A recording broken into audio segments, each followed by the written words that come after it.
আসসালামু আলাইকুম বন্ধুরা, সবাই কেমন আছো? আজকে গুঁড়া মাছ রান্না করব। কাঁকরোল আর বিচি, কাঁঠালের বিচি দিয়ে পেঁয়াজ কাঁচামরিচ এখানে দেওয়া আছে। হলুদ মরিচ ধনিয়া দিয়ে দিলাম, মাখিয়ে রান্না করব।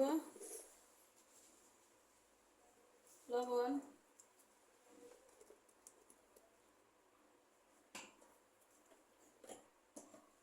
তেল দিয়ে দিচ্ছি।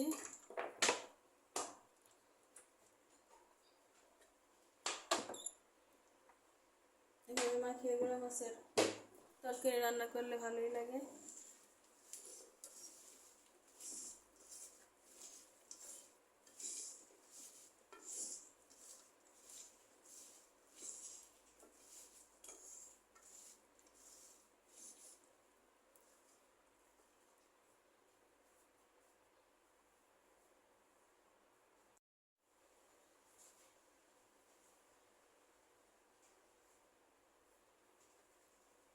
বন্ধুরা, এই যে মাছগুলি দিয়ে দিলাম।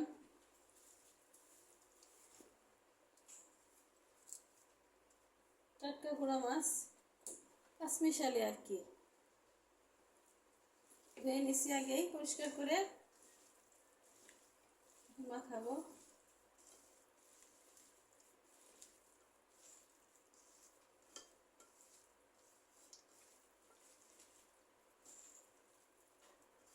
পেঁয়াজ কাঁচামরিচ দেওয়া আগেই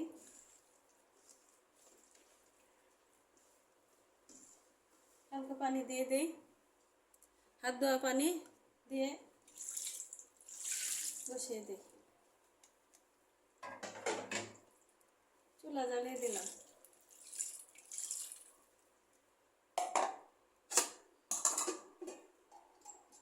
ঢেকে দিব। খুব সহজ রেসিপি, সবাই রান্না করেন জানি, আমিও যেভাবে রান্না করি সেটাই দেখাই। সুন্দর দেখুন রান্নাটা এখন এই পর্যায়ে। কাঁঠালের বিচি আর কাঁকরোল, টাটকা কাঁকরোল আনছিলাম বাজার থেকে। ঝোলটা শুকিয়ে এলে পরে নামিয়ে নেব। কাঁচামরিচ তো আগে দিলাম। রেসিপিটি ভালো লাগলে সবাই শেয়ার বলবেন। নতুন বন্ধুরা সাবস্ক্রাইব করে পাশে থাকবেন।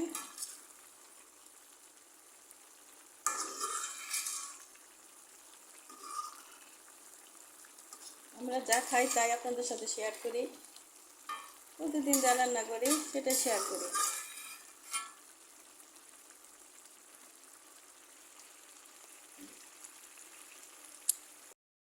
বন্ধুরা, রান্নাটা হয়ে গেছে। গুঁড়া মাছের চচ্চড়ি, ঝোলটা শুকিয়ে নিচ্ছি, হাতে মেখে রান্না করলাম। রেসিপিটি ভালো লাগলে সবাই লাইক কমেন্ট শেয়ার করবেন। সবাই ভালো থাকবেন, সুস্থ থাকবেন, আমাদের সাথেই থাকবেন, বাংলাদেশি কুকিংয়ের সাথেই থাকবেন। আসসালামু আলাইকুম বন্ধুরা, রান্নাটা হয়ে গেছে। গুঁড়া মাছের চচ্চড়ি, ঝোলটা শুকিয়ে নিচ্ছি, হাতে মেখে রান্না করলাম। রেসিপিটি ভালো লাগলে সবাই লাইক কমেন্ট শেয়ার করবেন। সবাই ভালো থাকবেন, সুস্থ থাকবেন, আমাদের সাথেই থাকবেন, বাংলাদেশি কুকিংয়ের সাথেই থাকবেন। আসসালামু আলাইকুম।